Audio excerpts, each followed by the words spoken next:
안녕하세요. 반갑습니다. 오디오를 끄고 했어요. 네. 한 주간 잘들 보내셨어요? 저녁 맛있게 드셨고요. 네, 반갑습니다. 네. 8월 말이 됐는데 여전히 좀 덥네요. 그죠? 내일 모레 이제 9월인데, 네. 더운 여름 건강 조심하시고요. 네. 자, 우리가 지난주에 이제 벌써 9강이 됐네요. 다음 주에 종강이에요. 그죠? 시간이 엊그제 시작한 것 같은데 금방 또 이렇게 가네요. 네. 오늘은 구강, 건강을 위한 주방과 가정요리. 좀, 어, 우리 여성분들한테는 익숙한 주제지만 남성분들한테는 조금 낯설은 주제일 수는 있을 거예요. 우리가 지난주에 100세 시대 건강법하고 또 약물 부작용에 대해서는 공부를 조금 했어요. 그죠? 우리가 그, 그 건강 관리를 하는 데 있어서 제일 중요한 게 피라고 얘기했잖아요. 우리가 몸이 아파서 병원에 가면 조직 검사 같은 걸 많이 하는데 그 조직은 결국 세포의 건강도를 체크하는 거다. 그래서 세포가 부실하면 문제가 있는 거고 혹이 생기거나 뭐 그러면 이제 종양이나 암으로 하고 기능이 축소되면 여러 가지 질병들이 이렇게 발현이 된다. 그래서 세포의 건강도가 중요한데 세포는 피를 먹고 산다고 그랬어요. 그래서 피가 생명이다. 그러면 피가 생명이면 피를 어떠한 질병들이 오든지 사실은 감염성 질환도 내 몸에 면역력이 있으면 얼마든지 이겨낼 수 있다. 세상의 웬만한 감염은 우리 신체적으로 다 이겨낼 수 있는 그 힘이 있어요. 그걸 갖고 있어요. 근데 우리가 그 힘을 약하게 했기 때문에 그런 거지. 그것은 이제 이 피를 더럽게 하는 습관 때문에 그렇다. 피가 뭘로 만들어졌냐? 물어보면 물과 공기와 우리가 먹는 자연 음식이라고 얘기했어요. 그래서 깨끗한 물, 깨끗한 공기, 그리고 어, 영양가 풍부한 깨끗한 우리 자연 음식을 먹으면 병날 일도 별로 없다.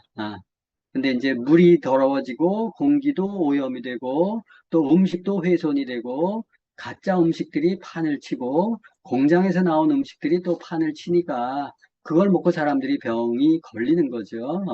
그래서 우리가 병을 치유하는 방법은 약 먹고 주사 맞고 엑스레이 찍고 수술하고 이렇게 해서 낫는 게 아니고 대부분의 병들은 어, 피를 맑게 하면 된다고 얘기했어요. 그죠? 그래서 여러분들이 너무 약 먹고 건강 검진 받고 이런 것들 신경 쓰시는 것보다 더 중요한 것은 식생활 습관을 바로 잡고 운동하고 그리고 마음 좀 편하게 쓰고 사람들과 관계를 좀 편안하게 하고 이런 부분들이 오히려 더 건강에 도움이 된다라고 얘기를 했고 지난주에 영상 몇 개를 좀 보여드리면서 어, 그 의사분들도 좀 이렇게 어느 정도 이렇게 노련한 분들은 어, 그 경험을 통해서 이게 병원의 약과 검진이 능사는 아니구나. 환자를 찾아내는 데는 도움이 되겠지만 그 환자가 오래 살 수 있도록 건강 관리할 수 있도록 돕는 것은 한계가 있다. 이런 부분들을 여러분들이 보셨을 거예요. 그죠? 그래서 그런 부분들을 잘 이해하셔서 건강 관리 하시면 어,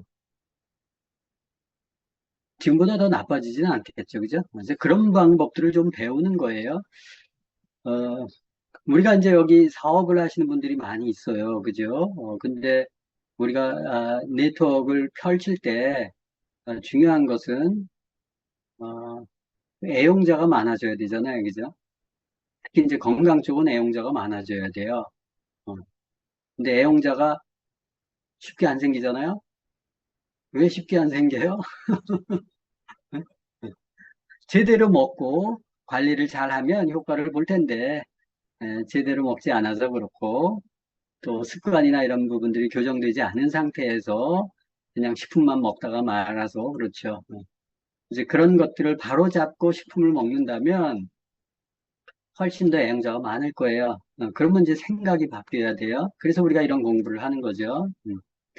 자, 오늘은 9강 건강을 위한 주방과 가정요리인데 우리가 몸에 좋은 식재료, 그래서 신경들 많이 쓰시잖아요, 요새는. 그죠? 달걀도 아무거나 안 먹고 또 유기농 매장에서 많이 사서 먹고 이런데 보니까 프라이팬 같은 것들, 코팅 프라이팬이나 또 양은 냄비나 뭐 이런 것들을 이제 쓰게 되고 그래서 그 조리하는 도구가 또 상대적으로 중요하다. 이런 부분들을 좀 짚어보는 게 오늘의 할 일이에요. 그리고 이제 우리가 또 부엌에서 어, 공기를 오염시키는 주범이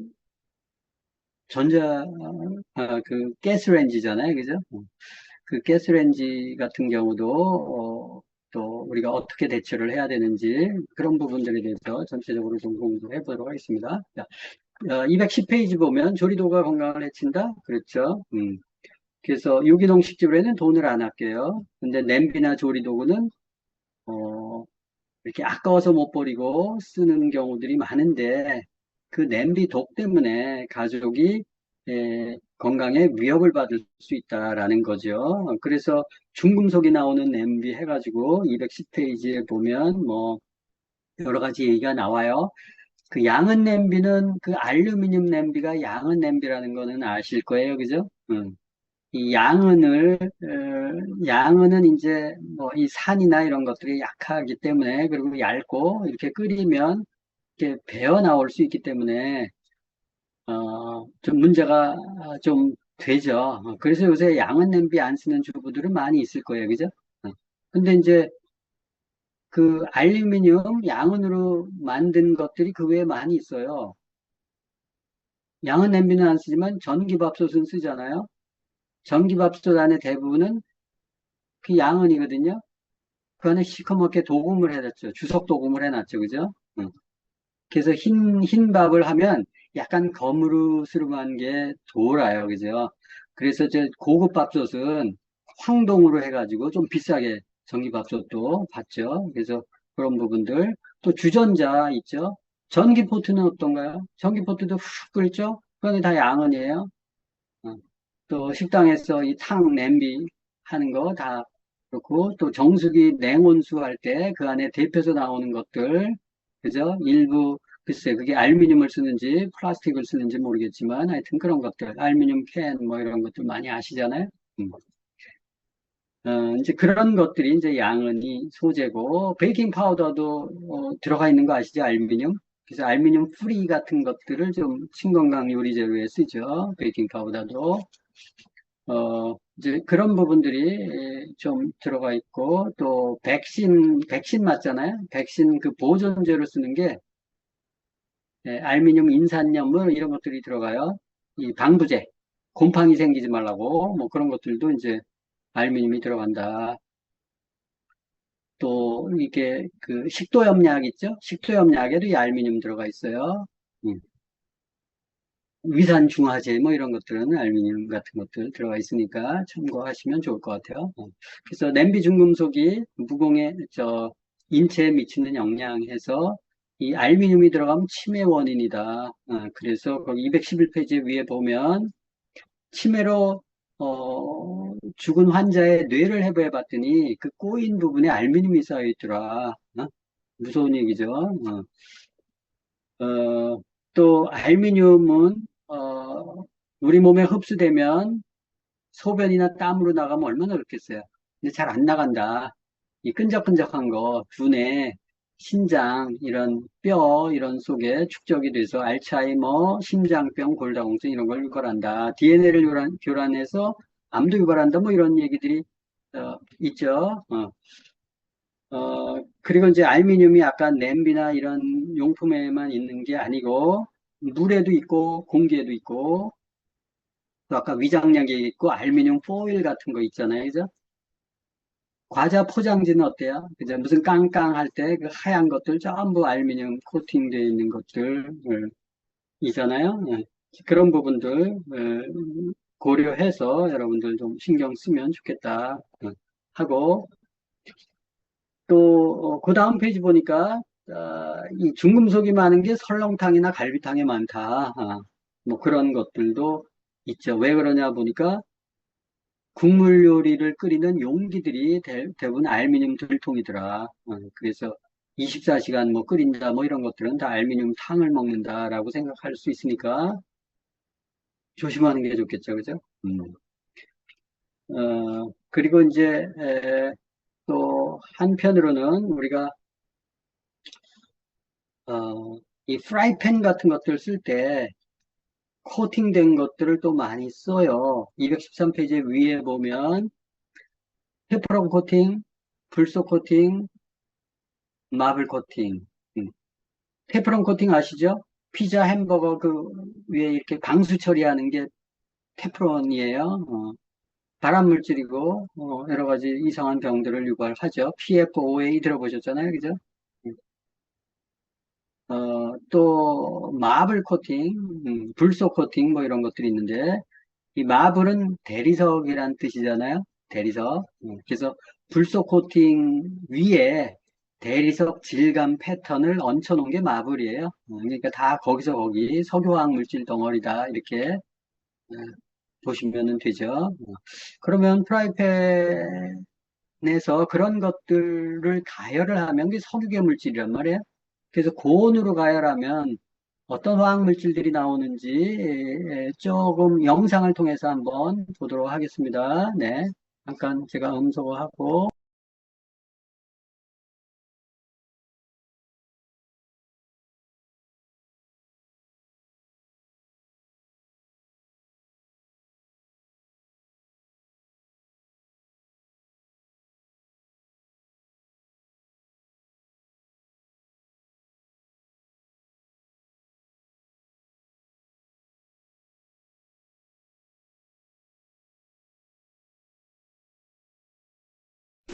아직도 논란이 사라지지 않고 여전히 화제의 중심에 있는 화학성분이 있습니다.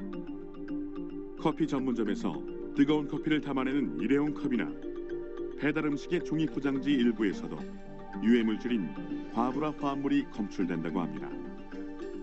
이들의 공통점은 표면에 물이 배어나지 않는다는 것인데요. 이는 물과 반응하지 않는 성분으로 표면을 덮어 물방울이 떨어져도 침투하거나 표면을 적시지 못하고 흘러내리게 하는 대부분의 발수제를 사용하기 때문이죠. 바로 이 발수제에 불소수지가 들어있습니다. 그리고 이러한 불소수지에는 생산 과정에서 촉매 역할을 하는 특수 계면 활성제인 과부라 화합물이 사용됩니다. 불소수지를 만들기 위해서는 반드시 사용할 수밖에 없고 현재 과학기술로는 대체 물질이 없는 것으로 알려지고 있습니다. 과부라 화합물은 탄소와 불소가 결합된 것으로 생태계 및 인간 호르몬 작용에 영향을 주는 것으로 알려진 일명 환경 호르몬 중 하나입니다. 그 자체로 독성이 크지 않지만 인체에 축적되면 만성 독성을 유발할 수 있다고 합니다. 과부라 화합물은 물과 기름에 저항하고 열에 강해 1950년대부터 다양한 산업 및 생활용품에 사용되고 있습니다. 일반적으로 프라이팬은 조리하기에 앞서 팬을 달구는 예열 과정만으로도 손쉽게 300도에 도달하는데 이때부터 불소수지 코팅 프라이팬에 코팅 성분이 분해돼 과부라 화합물에 속하는 독성 물질이 기화되어 나오기 시작한다고 합니다. 직접 시중에서 무작위로 구매한 불소수지 코팅 프라이팬 5개를 준비해 가열해봤습니다. 얼마 지나지 않아 팬에서 점차 연기가 오르기 시작하는데요. 과연 이 연기엔 어떤 성분이 존재할까요? 이제 열 분해가 되면서 굉장히 다양한 형태의 화물질로 떨어져 나옵니다.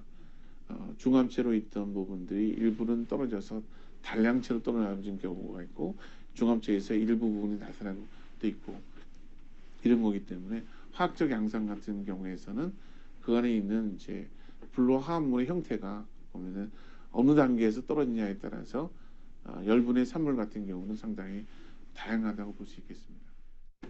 실제로 불소수지 코팅 프라이팬을 240도로 가열하면 불소수지 입자가 대기 중에서 측정되고 300도에 이르면 산화된 입자가 외부로 방출된다고 합니다. 또한 360도에 달하면 동물에게는 바람을 유발하고 식물에게 유독한 그리고 인간에게는 치명적인 독가스를 방출하는 것으로 나타났는데요. 총 15가지 독성 가스와 화학물질을 방출하는 것으로 알려져 있습니다. 프라이팬을 가열할 때 온도가 올라가면서 불소수지 코팅제 일부가 기화되어 나오고 프라이팬 자체에서 녹아 나오기도 합니다. 이것을 요리 과정에서 코로 들이마시거나 음식물에 섞여 들어간 것을 섭취하게 되면 우리 몸에 들어가 쌓이게 되는 겁니다. 과부라 화합물이 우리 몸 속에서 어떤 영향을 끼치는지 간단한 실험을 통해 확인할 수 있습니다. 쥐의 신경세포에 과부라 화합물을 주입해 신경 독성 여부를 확인한 결과 갑상선 호르몬 수용체와 결합해 결과적으로 갑상선 호르몬 레벨을 떨어뜨리고 뉴런 세포의 신경세포 성장에 중요한 신호 전달 체계를 방해해 뇌세포를 조기 사멸시킨다는 것을 확인할 수 있습니다. 과불소 화합물이 우리가 옛날에 알던 것보다는 다르게 이게 이제 유출되기도 하고 그다음 이동되기도 하고 인체에 축적되기도 하고 그래서 소위 얘기하는 환경 오염 물질들이 갖고 있는 모든 특성을 갖고 있는 아주 완전한 그런 그 환경 오염 물질이다 이렇게 얘기를 할 수가 있습니다.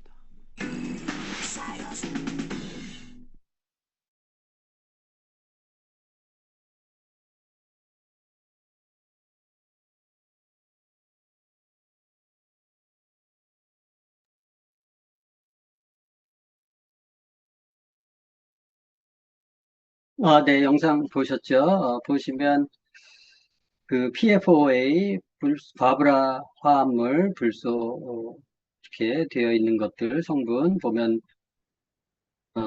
여러 가지 이제 폐해들이 있는데 보통 이제 코팅 볼 때 그 상처만 안 나면 그냥 쓰는 분위기가 있었잖아요, 그죠? 근데 상처 부위와 관계없이 상처 나면 더 안 좋겠고 안에 있는 것들이 벗겨져 나오니까 있다 하더라도 그 코팅 자체 소재가 석유화학 물질이기 때문에 고온으로 가열하면 여러 가지 형태로 나타나는데 우리가 음식을 거기다가 뭐 이렇게 뭐 조리거나 튀기거나 뭐 삶거나 하잖아요. 그럼 그 화학 물질들이 다 음식에 골고루 배일 거 아니에요, 그죠?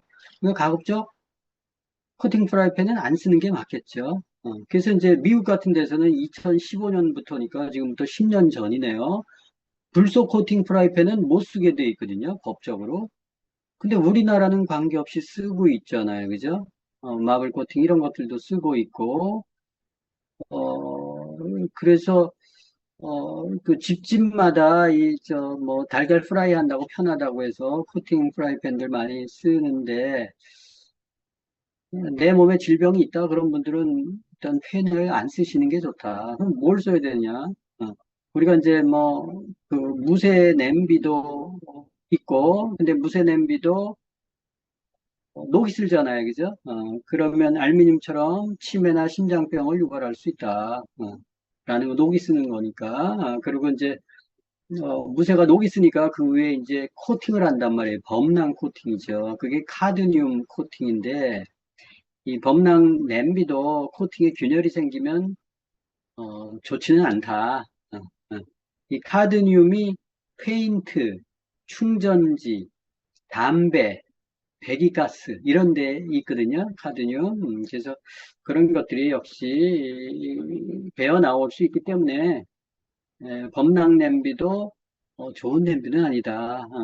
이게 뭐 알록달록하고 멋있게는 보이지만 코팅이 쉽게 벗겨질 수 있다. 물이 닿으면 녹이 쓸 수 있다라는 것들도 좀 고려해야 되고 유리 그릇 같은 경우는 이제 이게 고온에서 1200도 이상 구울 경우에는 안전하지만 유리 종류에 따라서 저온에서 굽는 것도 있다. 그러면 이제 그 유약 바르듯이 바륨이나 납 같은 중금속이 새어나올 수 있기 때문에 에,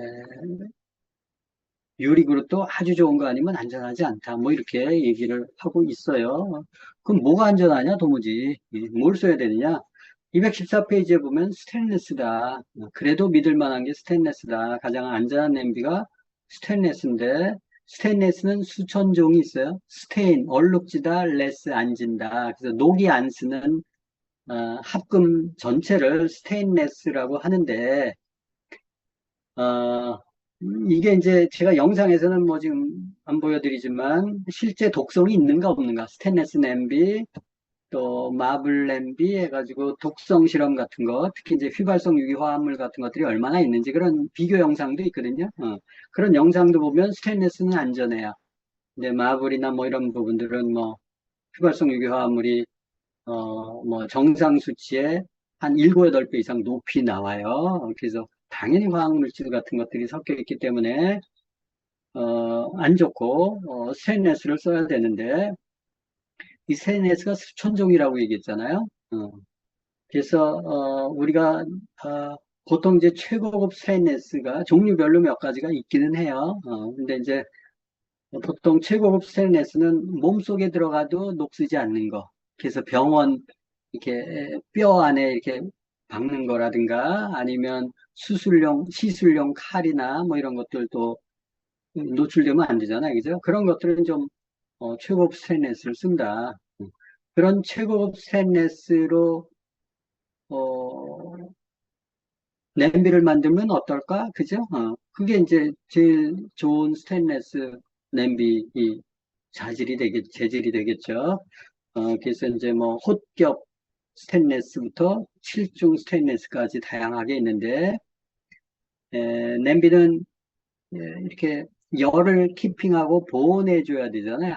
그래서 일중가 얇은 거 한 겹 갖고는 안 되고 여러 겹을 이렇게 한 게 훨씬 더 우리가 추울 때 옷을 하나만 입는 것보다 여러 겹 입는 게 훨씬 보온 효과가 있는 것처럼 냄비도 똑같아요.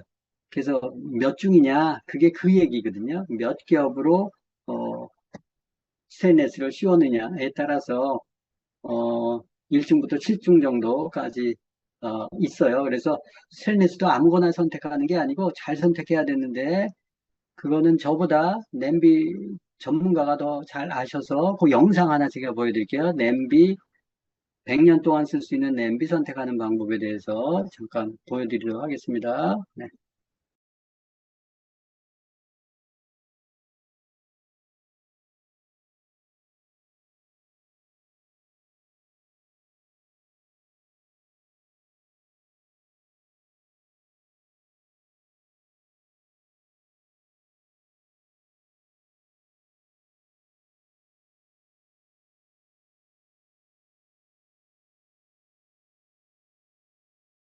이런 제품은 정말 사지 말았으면 하는 제품입니다. 아주 싸게 이렇게 만들어 옵니다. 그래서 보시면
가정에서 가장 많이 사용하고 있는 스텐 냄비에 대해서 준비를 했습니다. 일단 제가 기준은 이렇게 잡았습니다. 가정에서 오랫동안 쓸 수 있는 냄비를 적어도 이 정도는 써야 되지 않겠냐, 이런 내용으로 해서 오늘 준비를 했습니다. 먼저 이 냄비는 좀 저가형 냄비입니다. 이런 제품은 정말 사지 말았으면 하는 제품입니다. 그래서 이거는 간단하게 설명드리면, 뭐 시중에 이런 저렴한 제품이 많이 있습니다. 특히 이런 제품은 어디에 많이 판매를 하냐면 사은품을 주려고 이제 중국이나 인도네시아나 베트남에서 아주 싸게 이렇게 만들어 옵니다. 이렇게 보시면 뭐 메이드 인 차이나라고 돼 있고, 일단 굉장히 가볍고 두께가 거의 밀폐용기 정도의 얇은 스펙입니다. 이게 4T나 5T 정도밖에 안 됩니다. 두께가. 그리고 바닥도 이렇게 얇고요. 바닥 3종으로 되어 있는 브랜지 방식입니다. 스테인리스가 304 이런 재질을 쓸 수가 없습니다. 아예 싸게 만들어야 됐기 때문에 20계열로 해서 만들다 보니까, 사실 이제 쓰다 보면은 가장 불편한 게 스테인리스가 안 좋은 거기 때문에 나중에 이제 부식도 날 수도 있지만, 너무나 얇아가지고 옆에가 요리하다 보면 탑니다. 이쪽 안쪽부터 이런 게 발생하게 되기 때문에 이런 제품은 절대 구매하지 마시고요. 냄비 같은 경우는 한번 사면 프라이팬 같이 짧게는 1년, 길게는 뭐 2년 이렇게 쓰는 게 아니고 10년, 20년, 뭐 어떤 경우는 평생을 쓰실 수 있는 제품입니다. 그렇기 때문에 가격이 조금 나가더라도 제대로 된 냄비를 사시라고 제가 오늘 이런 컨텐츠를 좀 준비를 했습니다.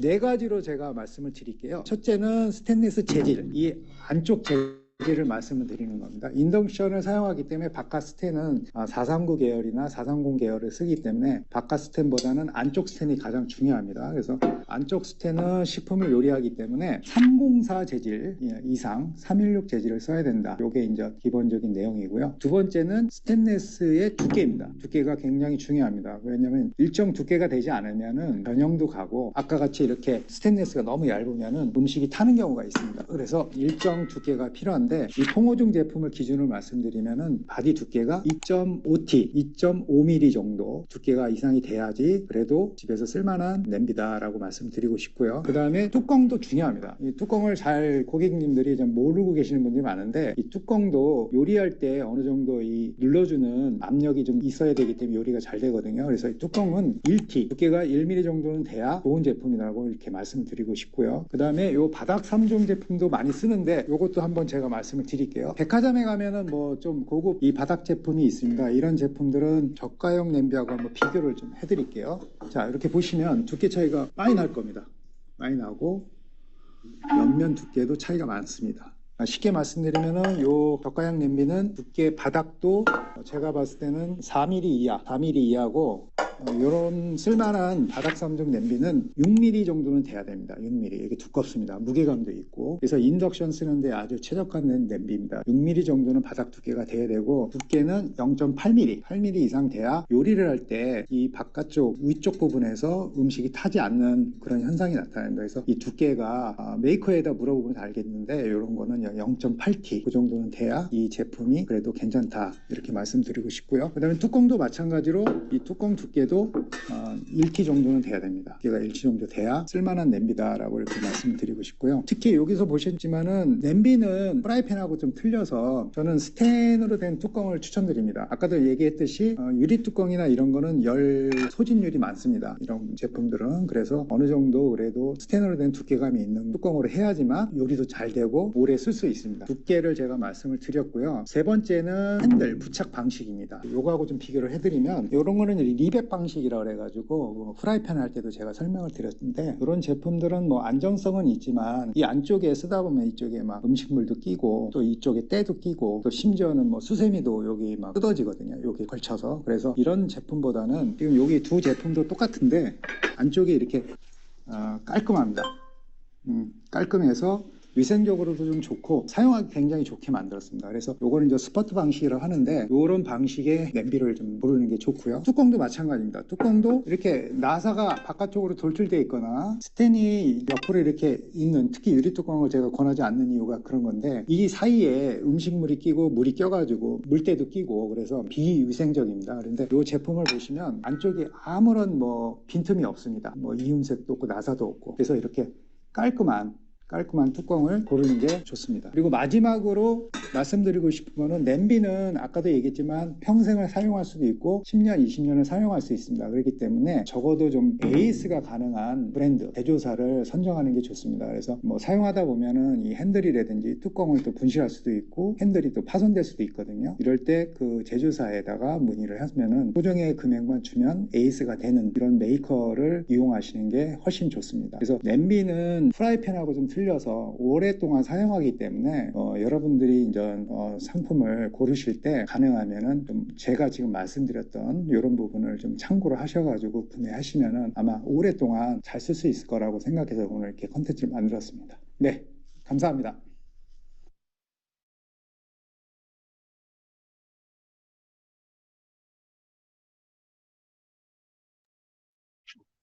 화면에 조금 조작이 미숙해서 죄송합니다. 그래서 스테인리스 냄비를 고르는 방법에 대해서도 한번 쭉 훑어보셨잖아요. 그죠? 그래서 너무 얇은 거 하지 말라, 뭐 몇 가지가 있는데, 우리 책에 보면, 어, 가장 좋은 것은 스테인리스고, 거기 써 있죠. 최고급 스테인리스는 특수 건강냄비용 스테인리스. 여기서 이제 구체적으로 나오진 않았는데, 이제 스테인리스 재질이 굉장히 중요하다. 그래서 214페이지 맨 아래 보면 스테인리스 그릇을 선택하는 기준. 그래서 보통 최고급 건강냄비용 스테인리스는 내구성이 강한 크롬과 니켈이 합금되어 있다. 이 크롬과 니켈이 비싸거든요. 그래서 많이 안 쓰는데 크롬은 부식을 방지하고 니켈은 반짝반짝하게 하죠. 그래서 보통 이제 좋은 스테인리스는 이렇게 거울처럼 광택 효과가 나죠. 그리고 오래 사용해도 새 것처럼 사용할 수 있다. 대를 물려줄 수 있다. 뭐 이렇게 얘기를 하는데 이게 스테인리스 소재가 좋아야 돼요. 근데 이제 아까 잠깐 설명드렸지만 스테인리스가 20 계열이 있고 그건 좀 싸구려 계열이고 30 계열이 있는데 적어도 30 계열은 써야 된다. 얘기 나오죠. 보통 이제 304 스텐을 쓰고 304 스텐보다 좀 더, 이제 더 쓰는 게 이제 316을 쓰고, 316 중에서도, 이 티타늄이 들어간 TI가 최고급 스테인리스로 꼽혀요. 근데 이제 일반 304 스테인리스도 좋은데, 316 TI는, 가격이 보통 한 1.7배, 거의 2배 정도 비싸거든요. 304보다. 그러니까, 그 재질을 가지고 냄비를 잘 안 만들어요. 그래서 명품 스테인리스 업체들 몇 군데, 샐러드 마스터나 컷코, 터퍼웨어 뭐 이런 데에 또 아메이도 마찬가지 316 Ti 같은 것들 이렇게 쓰는 데들이 별로 없는데 하여튼 최고급 스테인리스를 쓴다. 그러면 연분과 산에 강하다. 스테인리스가 안전하긴 하지만 우리나라 음식이 연분이 많고 발효 음식들, 김치나 뭐 이런 것들 많이 하잖아요. 그죠? 그래서, 그게 많이 이렇게 부식이 될 수 있어요. 그래서, 어, 인공 관절에 쓰는 소재가 바로 이 316Ti거든요. 부식되지 말라고. 그래서 그런 재질을 쓰시면 좋다. 그리고 전체가 통구조인 게 좋아요. 설명한 이어붙인 스테인리스도 있거든요. 용접 부위가 있는 스테인리스다. 그러면 이렇게 저렴한 거일 수 있어요. 밑에는 조금 비싼 거, 옆에는 싸구려 해서 이어붙이거든요. 보통 통으로 하는 게 좋다. 그리고 이제 에, 세 번째는 고급 스테인리스 그릇은 홑겹을 안 쓴다. 보통 3중에서 7중 정도를 쓴다. 겨울에 오리털 파카 하나 입는 것보다 얇은 옷 여러 겹을 입는 게 더 따뜻하기 때문에 냄비의 열을 더 잘 보존할 수 있다. 그래서 스테인리스는 겹수가 많은 게 비싸요. 어? 그래서 일중은 태워요. 열 조절이 잘 안 되고, 그리고 이제 최소한 3중 정도 이상이면 훌륭한데, 국이나 찌개 같은 것들은 3중. 그리고 고온 요리 같은 경우는 보통 프라이팬이나 웍 같은 데 쓰는 최소한 6중 이상, 6중, 7중 같은 것들이 쓰면 좋겠다. 그래서 이제 설명이 되어 있고, 넷째는 아무거나 사지 말라. 좀 오래 쓸 수 있으려면 브랜드나 명성 같은 것들이 중요하기 때문에, 이제 그런 것들을 감안해서, 이렇게 구입하시면 좋겠다. 라는 설명을 했어요. 근데 이제 내가 이것저것 잘 모르겠고, 그 중에서 가격이 제일 저렴하고 가성비가 제일 높은 게 뭐냐? 그럼 제가 알기로는 아메이 퀸 냄비. 아메이 퀸 냄비. 그래서, 그거를 활용하시면 후회가 없으실 거고, 이 스테인레스 같은 경우들은 이제 아까 소재에 대한 얘기가 좀 있었는데, 어, 이 스테인레스가 천차만별인 것이 보통, 우리가 그, 그 철광석을 직접 이렇게 하지 않고 기존에 이렇게 재활용 같은 것들 많이 해서, 용광로에 이렇게 녹여가지고 나오는 철들이 많아요. 이제 그런 철들은 잡철들이 많대요. 그래서 녹여서 하더라도 여러 가지 성분들이 섞여 있는 철들이 있기 때문에 스테인리스 등급들이 낮은 것들은 이렇게 쓰다 보면은 그런 것들이 이렇게 에, 코팅은 아니지만 그래도 오래 쓰면 이렇게 녹여 나올 수 있대요. 특히 이렇게 접히는 부분 있잖아요. 우리 그 통으로 이렇게 하잖아요. 통으로. 근데 이 꺾이는 부분, 그런 부분들이 약간 약해질 수 있다고 그 철 전문가가 얘기를 해주더라고요. 그래서 스테인리스라고 무조건 안전하진 않습니다. 이제 그런 이어서 이렇게 옆에 이렇게 늘린 부분들은 안 좋은 철 같은 거 쓴 스테인리스들은 녹여 나올 수 있다고 얘기를 하더라고요. 감안하셔서 그래서 안전한 냄비 쓰시는 게 아무래도 좋겠죠. 그래서 아까 그 스테인리스 만드는 그분은 최소한 304 이상은 써야 된다 이렇게 얘기했으니까 감안해서 고르시면 후회 없으실 것 같아요. 스테인리스가 안전하구나. 코팅 프라이팬도 쓰지 말고 스테인리스 형태의 프라이팬을 쓰는 게 좋겠구나. 익숙지 않아서 뭐 자꾸 그러시는데 조금만 익숙하면 얼마든지 이렇게 할 수 있어요. 예열만 잘 하면. 네. 자, 217페이지에 보면 전자레인지에 대한 얘기가 좀 있어요. 이게 전자레인지가 이제 상용화된 게 우주인들의 식사 문제를 해결하기 위해서 러시아에서 개발했다 뭐 이런 얘기가 있고 실제 대중들이 쓰기 시작한 것은 미국에서였는데 그 전자레인지는 전파가 만드는 에너지가 발생해서 그 에너지가 음식물에 포함된 물을 진동시켜요. 그래서 이제 그릇을 데워지는 게 아니고 음식물 안에 있는 수분을 이렇게 그 충격을 줘서 발열시키는 원리예요. 근데 이제 이게 말들이 조금 있기는 해요. 이게 유해하냐, 유해하지 않느냐. 우리 조미료가 유해해요, 유해하지 않아요. GMO 식품이 유해해요, 유해하지 않아요. 응? 감미료가 유해해요, 유해하지 않아요. 논란들이 있죠. 그죠? 근데 여러분들 판단하셔서 쓰시는데 중요한 것은 전자레인지로 음식을 만들었을 때 음식이 맛있어요, 맛없어요? 고급 음식점에서 전자레인지 써요, 안 써요? 안 쓰죠. 싸구려 식당에서나 쓰는 거예요. 그래서 여러분들도 뭐 가급적이면 전자레인지는 쓰지 않으시는 게 좋겠다라고 좀 생각을 해요. 그래도 뭐 내가 뭐 전자레인지 괜찮다 그러면 뭐 쓰셔도 좋고. 근데 이제 우리가 그 전자레인지로 데운 빵, 라면, 팝콘, 파스타, 피자, 또 햇반도 뭐 이렇게 냄비에서 이렇게 밥해가지고 퍼서 담아서 파는 걸로 아는데 아니거든요. 그 전자레인지에 가열해서 나온 건데 그런 것들 이렇게 수프게 쌓아놓고 편하다고 많이들 사 먹는데 그러면 건강하면 괜찮은데 건강하지 않으니까 걱정이 되는 거죠. 요새 밥하기 싫어하는 사람들 많다면서요, 그죠? 또 혼자 사는 사람들 밥하기 힘들고 그러니까 그거 사서 먹는데 어, 어, 제발 반만이라도 제대로 해서 어, 드시는 게 좋겠다 생각이 들고, 통조림 요리 같은 것들 가급적 또 안 쓰시는 게 좋아요. 그죠? 통조림도 안에 주석 도금이 되어 있는 거 아시죠? 시커멓게. 그리고 캔 접합부에 납땜해서 붙이니까 좋지는 않겠죠. 그리고 종이 같은 거, 주방에서 쓰는 키친타올, 재생용지일 경우엔 누렇게 변색이 되는데 대부분 하얗게 보이잖아요.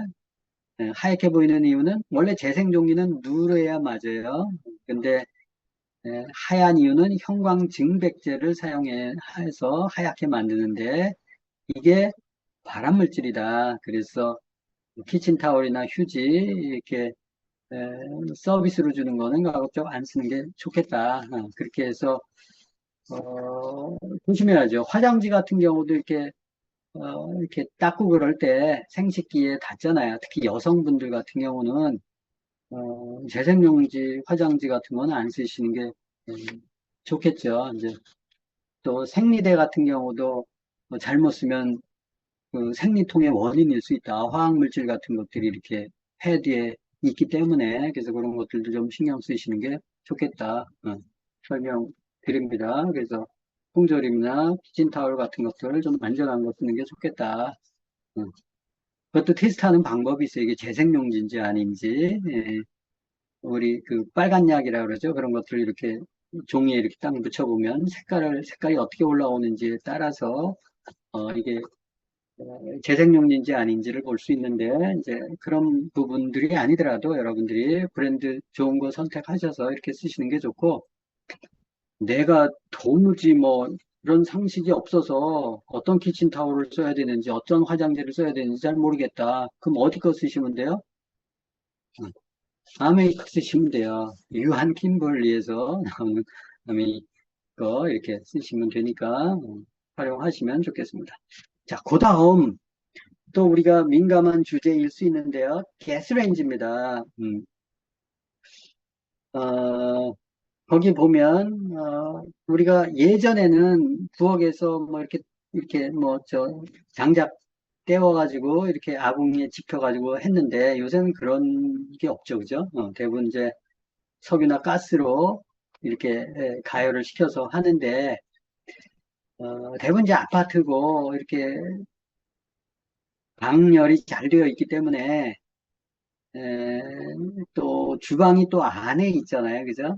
화장실도 안에 있지만 주방도 안에 있어요. 근데 이제 221페이지에 보면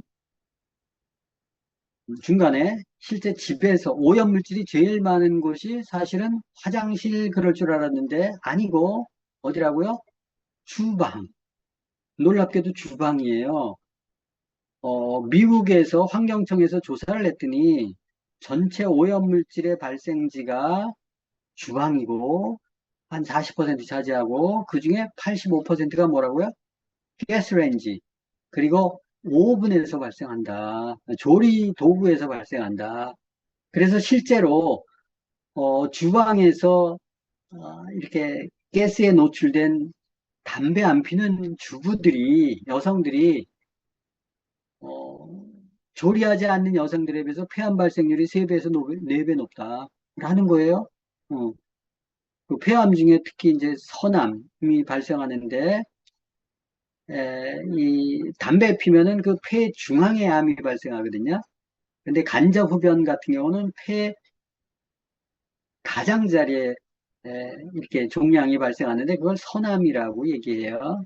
그래서 이 가스레인지에 노출된 사람이나 간접 흡연에 노출된 사람들은 이 서남에 많이 걸리더라 라는 내용들이 거기 있어요. 그래서 가스레인지를 음, 쓰지 말아야 되잖아요. 그죠? 그 가스레인지는 가스가 이렇게 나오면 공기보다 무거운 것들이 밑으로 깔아앉아요. 그래서 환기를 해도 나간다, 안 나간다? 안 나간다. 그래서 선풍기로 이렇게 강제로 밖으로 배출을 해야 돼요. 그래서 이 가스레인지 이렇게 막 따다다닥 할 때 있잖아요. 막 할 때, 그때 유해 물질이 많이 나온다. 그래서 뭐, 일산화탄소가 10ppm 기준으로 10ppm 뭐 생선 요리 하나 하는데 17ppm 뭐 이런 얘기하고 하는데 이 가스레인지하고 코팅 프라이팬이 같이 돌면 환상적이겠죠. 그죠? 가스레인지의 유해화학 물질, 코팅 프라이팬의 유해화학 물질이 번복이 돼가지고 생선을 튀기거나 볶거나 조리거나 이랬을 때, 우리가 건강식품 아무리 한 주먹씩 먹어도 그런 거 독 있는 것들 잔뜩 먹으면 효과가 없을 거 아니에요. 그죠? 응? 그, 제독하는데 더 에너지가 빡 뺐기 때문에. 그래서, 가스레인지는 난 못 버리겠다. 그러면 그 환기구를 트시라고요. 그 환기구를 틀어도 무거운 건 내려앉기 때문에 조심할 필요가 있다. 가스레인지를 집안에서 킨다는 것은 거기 비유가 돼 있죠. 220의 비직 위에 집안에서 자동차 시동을 걸어놓은 것과 같다. 무서운 얘기예요. 그죠? 여러분들 어떻게 집안에 자동차 시동 걸어놓고 있을 사람들이 어디 있겠어요?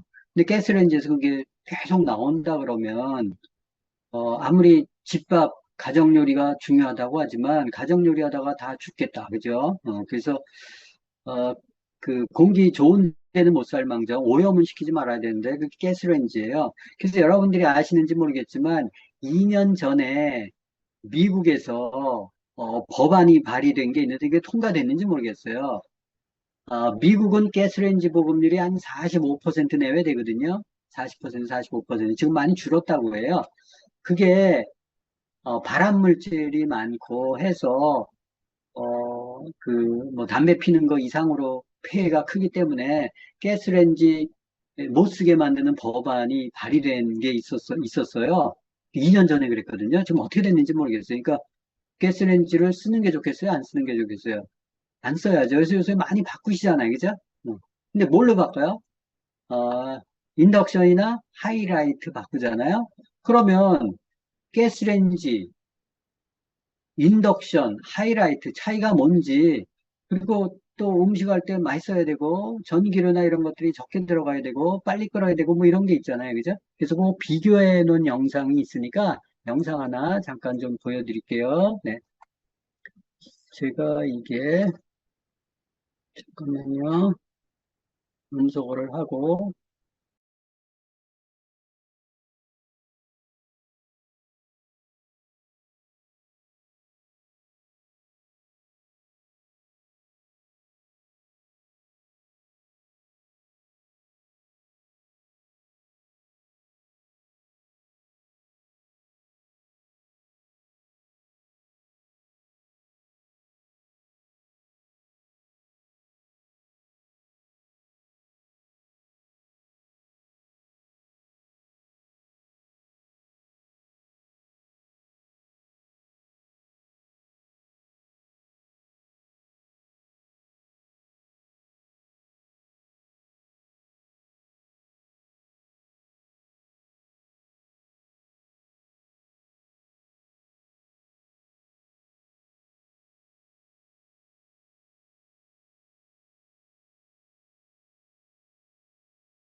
유해가스, 미세먼지가 없는 산무 주방가전 인덕션은 3년 새 2배의 성장을 기록하며 인기가 날로 커지고 있는데요. 하지만 안전하다는 이미지와는 달리 인덕션은 1년 평균 36건의 화재가 발생하고 있습니다. 이용자 수를 감안할 때 가스레인지보다 오히려 더 위험한 가전제품이라는 얘기가 나오고 있죠. 안전을 강조하는 인덕션인데 과연 어떤 것이 사실일까요? 화재는 인덕션과 혼동하기 쉬운 하이라이트에서 주로 일어납니다. 겉으로 봤을 땐 똑같아 보이지만 두 개는 특징이 크게 달라요. 우선 인덕션은 전용 조리기구가 없으면 뜨거워지지 않습니다. 그래서 인덕션은 고양이가 잘못 켜도 안전하죠. 하지만 하이라이트는 상판 유리 전체를 데우기 때문에 잘못 켜게 되면 화재로 이어질 수가 있습니다. 음식할 땐 인덕션은 맛이 없고 가스레인지는 맛있지, 과연 실제로도 그럴까요? 저희가 직접 비교를 해봤습니다. 먼저 음식 맛을 비교하기 전에 어떤 화구를 사용한 물이 가장 빨리 끓는지 확인을 해봤는데요. 각 제품의 최대 세기로 작동을 했을 때 인덕션이 가장 먼저 끓기 시작해서 약 4분 만에 1등으로 100도씨에 도달을 했고요. 그 다음은 가스레인지와 하이라이트가 차지를 했습니다. 결과만 봤을 때 화력은 인덕션이 월등하게 좋았는데요. 이렇게 화력이 좋은데 왜 인덕션은 음식 맛이 좋지 않다고 하는 걸까요? 그래서 저희가 이번엔 실제 요리를 가지고 비교를 해봤습니다. 비교 요리로 선택한 것은 쭈꾸미 볶음인데요. 쭈꾸미는 수분과 단백질이 많아 조리 시간이 길어질수록 질척하고 육질이 질겨지죠. 과연 어떤 화구에서 요리한 쭈꾸미가 가장 연하고 맛있을까요? 동일한 양의 쭈꾸미 볶음을 여러 맛 다르게 바꿔봤습니다. 차례로 인덕션, 가스레인지, 하이라이트에서 요리된 쭈꾸미 볶음인데요. 셋 중 가장 맛있었던 건 인덕션에서 조리된 쭈꾸미 볶음인데요. 가장 연하면서 탱탱한 쭈꾸미 맛이 그대로 느껴졌습니다. 가장 질긴 쭈꾸미는 하이라이트에서 조리된 제품입니다. 상대적으로 오랜 시간 익히느라 질겼고 양념이 오랫동안 스며들어 셋 중 가장 매웠어요. 가스레인지는 육질이 인덕션과 하이라이트의 중간 정도였는데요. 육즙은 확실히 인덕션보다 덜했습니다. 직원들을 대상으로 블라인드 테스트도 함께 진행해봤습니다. 가장 맛있다는 평가를 받은 요리는 인덕션에서 강한 화력으로 빠르게 요리한 쭈꾸미 볶음인데요. 여기서 혹시 이상한 점 눈치채신 분 계신가요? 저희는 불을 사용하는 가스레인지가 직화구이처럼 불맛을 조금이라도 더 나아서 맛있을 줄 알았는데 불맛은 셋 다 거의 찾아보기 힘들었습니다. 인덕션이나 하이라이트는 불꽃이 없고 가스레인지는 불꽃이 나오기는 하지만 가정에서는 중국집처럼 큰 불을 낼 수가 없으니까 불맛을 느끼기는 사실상 어렵습니다. 가끔 토치를 이용해서 불맛을 내시는 분들도 계시는데요. 화재를 발생시킬 위험이 있잖아요. 차라리 시중에서 판매하는 불맛 내는 기름을 사용하시는 걸 추천해 드립니다. 그러면 왜 사람들은 가스레인지로 조리한 음식이 더 낫다고 생각을 하는 걸까요? 아마 이런 오해는 높은 가스레인지 화구 출력 때문이 아닐까 싶습니다. 실제로 시중에 파는 각 제품의 화구 출력을 보면 가스레인지가 월등히 좋은데요. 하지만 요리할 때 중요한 것은 화구 출력이 아니라 실제 조리 속도를 결정하는 화구의 화력입니다. 화력은 제품의 출력과 열 효율을 곱해서 구하는데요. 출력은 가스레인지가 가장 높지만 열 효율을 곱할 경우 상황은 완전히 뒤집힙니다. 인덕션의 열 효율이 가스레인지의 2배 가까이가 되기 때문인데요. 실제로 한국소비자원의 실험에 따르면 인덕션은 90%, 하이라이트는 65%, 가스레인지는 45%의 열 효율을 가지고 있었습니다. 인덕션은 자기장으로 오직 전용 조리기구만 가열하고 열이 새지 않는 특징이 있는데요. 그래서 가스레인지처럼 열이 주변에 퍼지거나 하이라이트처럼 조리 전에 유리판 전체를 달궈야 하는 열 손실이나 낭비가 전혀 없습니다. 자, 정리를 하자면 인덕션이 열 효율이 가장 높아서 가장 빠르게 요리를 할 수가 있습니다. 보통 인덕션의 화력은 가스레인지의 약 1.5배 수준이기 때문에 저렴한 2000W의 인덕션만 사용해도 가스레인지의 화력과 비슷하게 사용을 할 수 있습니다. 그리고 인덕션의 진짜 장점, 바로 미생적인 사용이 가능하다는 점인데요. 맛있게 먹고 난 후에 청소까지 하는 게 요리의 진짜 끝이잖아요. 음식이 흘러넘쳐서 탈 때가 많은데 처리하는 게 굉장히 피곤합니다. 청소는 어떻게 다른지 비교해 보겠습니다. 가스레인지는 오염된 화구 틈새와 산발이를 닦아야 해서 손이 많이 갑니다. 하이라이트도 상판이 식은 뒤에 스크래퍼로 긁어내야 하는데 닦아낼 때 힘을 줘야 하는 번거로움이 있죠. 또 시간이 지나면 잘 닦이지도 않고요. 반면 인덕션은 상판 자체가 뜨겁지 않기 때문에 닦아만 주면 쓱 잘 닦입니다. 그래서 편리하게 유지하실 수가 있어요. 이렇게 효율적이고 간편한 인덕션, 물론 단점도 있는데요. 바로 사용 가능한 용기가 정해져 있다는 점입니다. 인덕션 구매를 후회하는 이유 중 하나가 바로 이 조리 용기 때문이기도 하죠. 가스레인지와 하이라이트는 모든 재질의 용기가 사용이 가능한데요. 인덕션은 자기장이 반응할 수 있는 철, 스텐 성분의 자성이 있는 용기만 사용할 수가 있습니다. 용기를 구매할 때는 하단에 인덕션 마크가 있는 제품인지 직접 확인을 해보시면 좋겠습니다.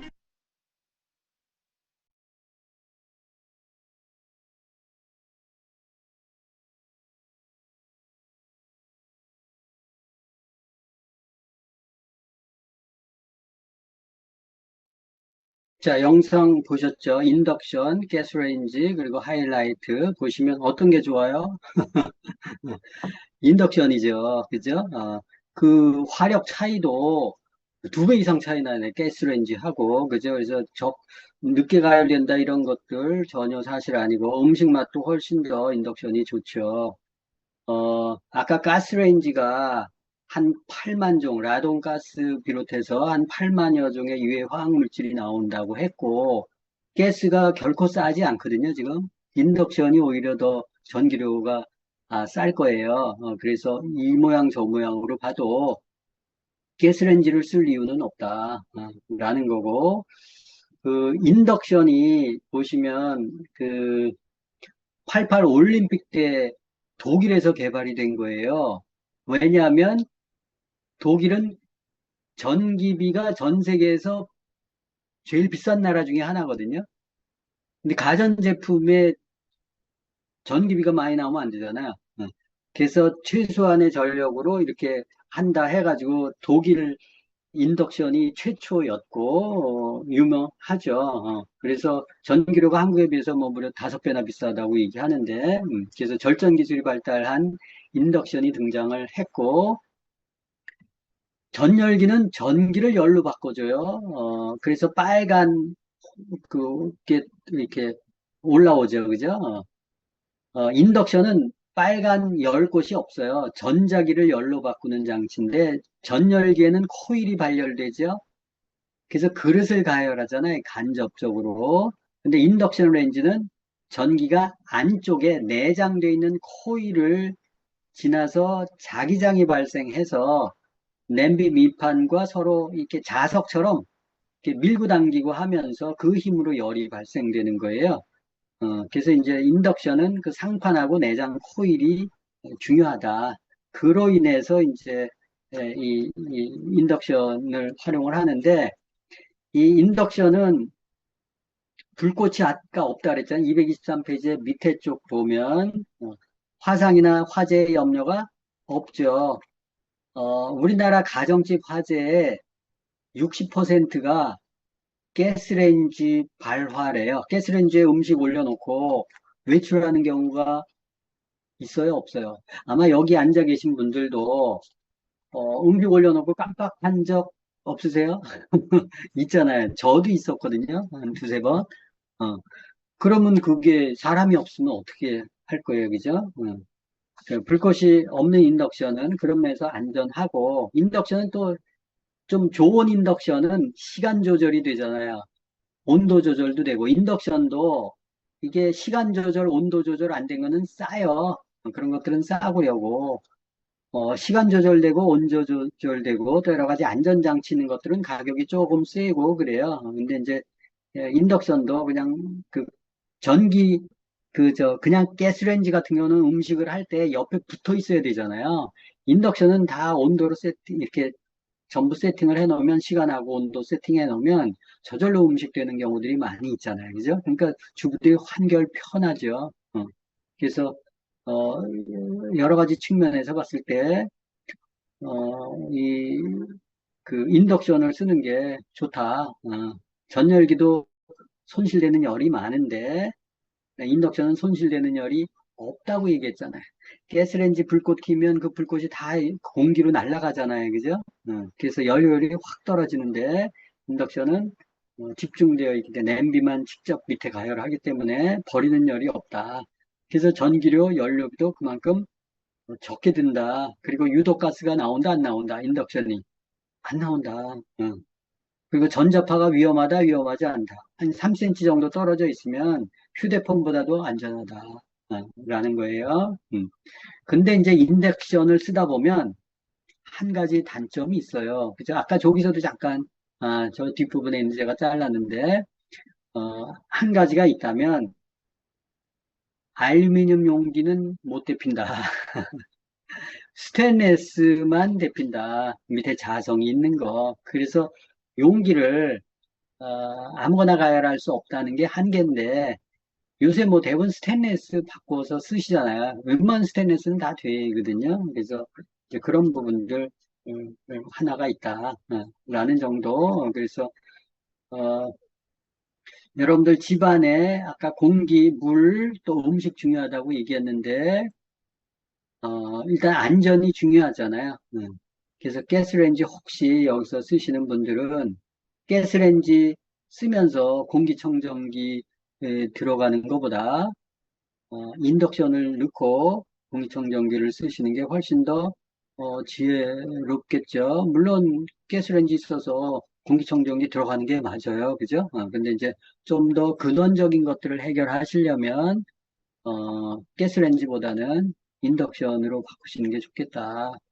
여러분들 건강을 위해서, 그리고 폐암 환자들 많아지는데 그 이유가 주방에서 요리하는 주부들이 많이 걸리니까 담배도 안 피는데 웬일이냐고, 그죠? 그래서 조사해 봤더니 가스레인지더라. 그래서 식당에서 일하시는 분들이나 또 가스레인지 옆에서 이렇게 조리하시는 분들은 참조하시면 좋을 것 같아요. 부득이 써야 된다 그러면 환기를 잘 시켜야 되겠죠? 식당도 걱정이야, 그죠? 환기를 잘 시켜야지. 그렇지 않으면 빵도 회로 마시니까 조심하셔야 됩니다. 자, 그 다음에 이제 225페이지에 보면 우리가 음식이 건강해야 가족이 건강한데 원래 음식 요리는 요새는 뭐 이제 남자들도 많이 요리를 하지만 그래도 여자분들이 많이 하시잖아요. 그죠? 원래 가정 요리는 친정엄마나 시어머니한테 배우는데 요새 미혼 여성들은 공부하느나 맞벌이하고 직장 다니나 못 배운다는 거예요. 밥하는 것도 못 배우고 결혼하는 경우들이 많다. 저희 때도 그랬거든요. 그럼 요새는 얼마나 더 심하겠어. 그죠? 어, 어, 근데 결혼 후에는 또 직장에 다니고 바쁘죠. 또 전업주부들은 아이들 양육하느냐고 바빠요. 그래서 요리 배울 시간이 없어. 그래서 외식을 많이 한다고. 그죠? 음. 근데 이제 사 먹는 게 더 싸고 편리하기는 하죠.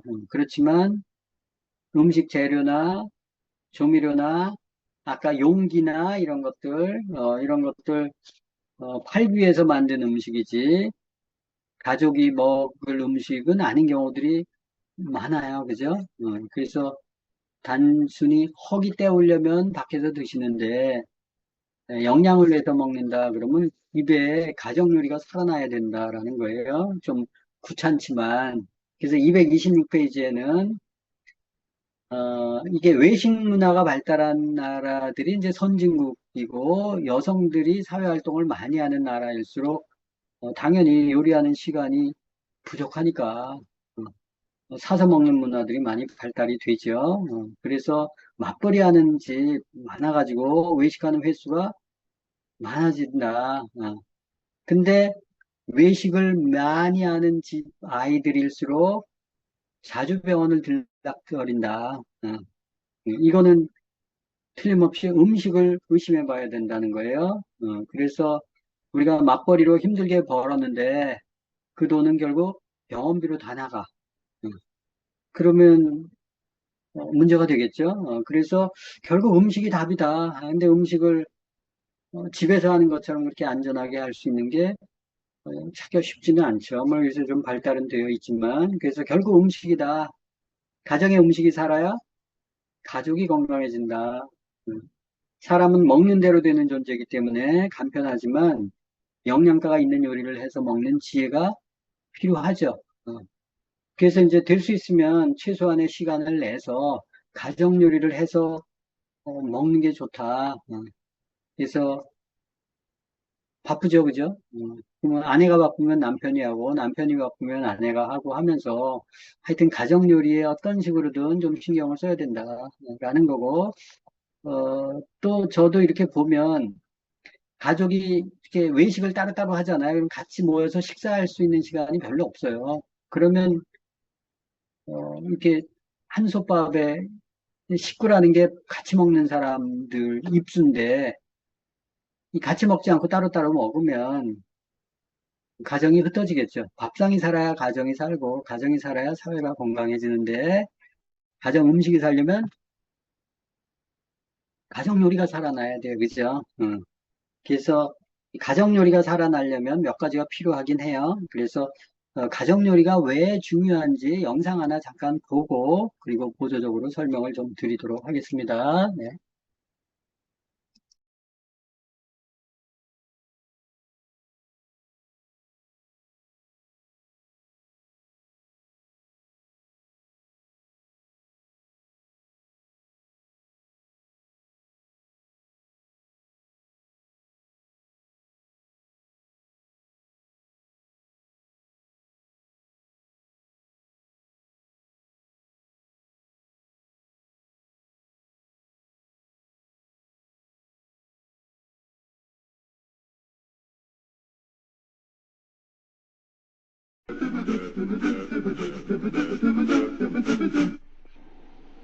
엄마는 장보기 목록에 몸에 나쁜 식품 첨가물까지 꼼꼼하게 적어 그에 맞춰 정확하게 장을 봅니다. Hydrogenated oil, which is not necessarily a healthy thing to eat. This one has corn syrup. This one does not. Neither of them say that they have TBHQ. 첨가물뿐 아니라 반조리식품도 금지 목록입니다. 주로 신선한 채소와 과일에 손이 가죠. I had no problems with junk food before. As long as I didn't get fat, I thought I was fine. I took a vitamin and ate enough calories not to get overweight, and I thought, oh, that's fine. Eat a little fruit here and there, but I didn't really worry about nutrition too much. 어디 보자. 오늘 저녁은 뭘 하나요? 요리에 재주가 없던 엄마는 결혼한 뒤에도 외식과 배달 음식으로 연명하던 엄마는 2년 전 어쩔 수 없이 부엌에 들어오기 시작했습니다.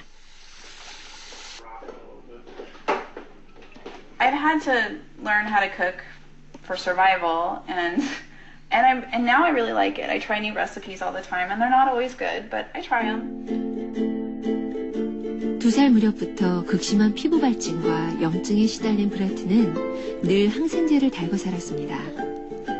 성격도 점점 난폭해져 유치원에 입학한 뒤에는 친구들의 목을 조르기도 했답니다. Picasso. Sad about other things, like upset about things I shouldn't be upset about. Like what? Like if like at my birthday parties when I just ate regular artificial flavoring, I did get so upset at the parties and stuff like that. Wait, did anybody wrong to you? Huh? Did anyone make you upset? No, I just got upset. 브레트는 다른 아이들에 비해 참을성이 없습니다. 특히 한자리에 가만히 앉아있지 못하지요. 지금도 상 차리는 시간을 기다리지 못하고 그새 밖으로 뛰쳐나왔습니다. The time, and from the minute he walked in the door, he was screaming and yelling and upset and angry. And he's not perfect now. He's a little boy. I'm at school teaching, and I come home and she's a wreck. I mean, there's like days she'd come home and she was, I just can't be here anymore. I gotta go somewhere. And then I was like, okay, go. 2년 전만 해도 브레트는 아기들 곁은 얼씬도 못했습니다. 4살 터울인 둘째를 거칠게 다루는 터에 엄마는 늘 노심초사였습니다. 그런 브레트가 달라졌어요. 막내 브라이언은 아기 때의 브레트와 사뭇 다릅니다. 순둥이 중에 순둥이라네요. Ryan has just been like, of course we don't know what he's going to be like in, another year or whatever. But right now he's so much calmer and just in general easier going and not as high maintenance as the other two have been, And so, yeah, definitely I think her diet that she had with Brett has a big effect on what happened.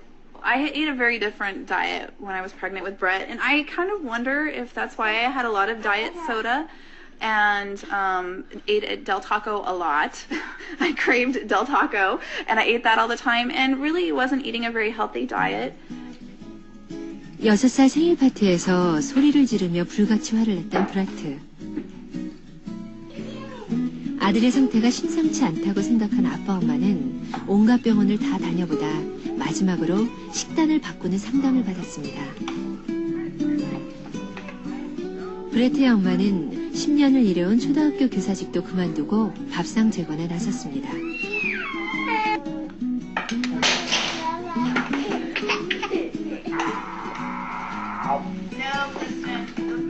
식단을 바꾸고 6주가 지났을 무렵 심했던 피부 발진과 염증이 자취를 싹 감췄고 짜증쟁이 둘째도 온순해졌습니다. 밥 먹기 싫어하던 브레트는 먹성 좋은 아이가 됐다지요.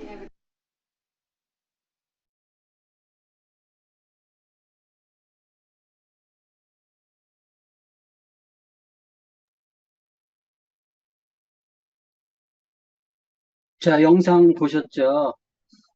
보시면 미국의 얘기였고 결국 학교 선생님인 엄마가 학교를 그만두고 가정요리 재건에 나섰다.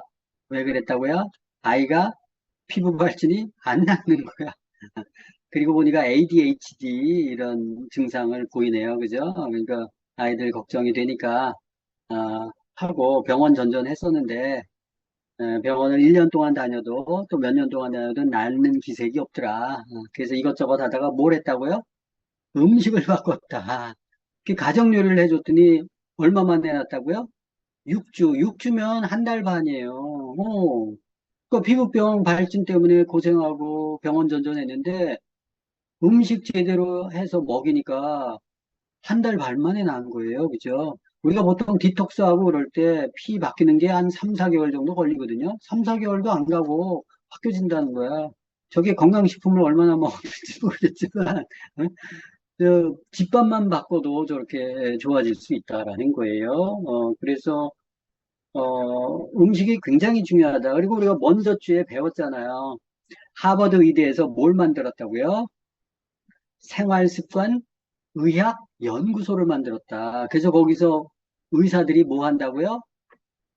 주방에서 요리한다고. 그래서 요리 재료, 친환경 요리 고르는 방법, 조리하는 방법, 뭐 이런 거를 치마 두르고, 앞치마 두르고 하잖아요. 이제 그런 세상으로 갔다라는 거예요. 그래서 음식으로 치유하는 세상이다. 그럼 가정 음식이 살아나야죠. 가정 음식이 살아나려면 요리를 해야 돼요. 근데 요리법을 잘 안 배우잖아요. 그죠? 못 배우고 오고 사서 먹고 대충 그러죠. 그래서 가정 음식이 살아나야 된다. 그러면 복잡하면 안 되잖아요. 그죠? 그래서 거기 써 있어요. 227페이지. 가정 음식이 살아나면 어떻게 해야 된다고요? 첫째, 음식을 하려면 간편해야 되잖아요. 그죠? 좋은 레시피가 있어야 된다. 그 다음에 식재료 좋은 거 써야 된다. 그 다음에 조리도구 이렇게 하면은 금방 끓고 변형 안 되고 이렇게 온도하고 딱 세팅해 놓으면 그냥 되는 거 이런 것들 우리 세탁기에서 빨래 지가 다 해주잖아요. 넣으면 음식도 그렇게 하면 얼마나 좋겠어요. 그죠? 그래서 가정 음식이 살아나려면 환경을 잘 만들어줘야지. 그죠? 그래서 레시피 좋은 식재료, 뭐 이런 것들은 기본적으로 조금 노력하면 아실 거예요. 그죠? 좋은 조리도구 아까 뭐랬어요? 가스레인지 같은 경우는 할 수가 없어요. 음식을. 그죠? 불 조절이 잘 안 되잖아요.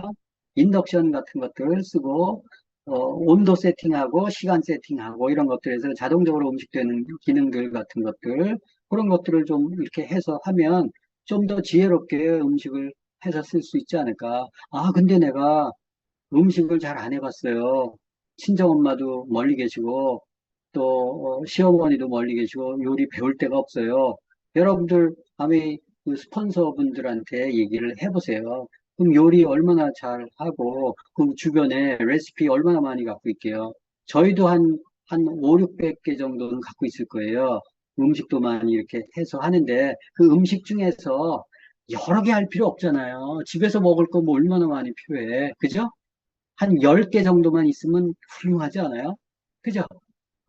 10개 정도만 딱 해서 친환경적으로, 친건강적인 거 메뉴 딱 뽑아가지고, 고혈압, 당뇨 이런 거 좋은 거 있잖아요. 그죠? 거기에 식사법 해가지고, 별로 열 가열하지 않고 이렇게 해서 먹는 것들도 있고 하니까, 영양 성분을 최대한 살려서 쓰는 냄비 쓰시고, 그 다음에 그런 레시피 같은 거 있고 하면 후다닥 뚝딱 해버리잖아요. 그죠?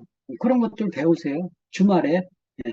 그러면, 우리 건강식품 많이 먹는 것도 중요하지만, 이렇게 음식을 살리는 게 중요하다. 왜? 그 뒤에 나오잖아요. 일단은, 아이들에게 또 가정을 사랑스럽게 만들어주는 가장 좋은 수단이 가정 요리예요. 그래서 228페이지에 보면, 죄송하지만 우리 음식 만들기 힘들어 하시는 주부들이 계실 거예요. 그죠?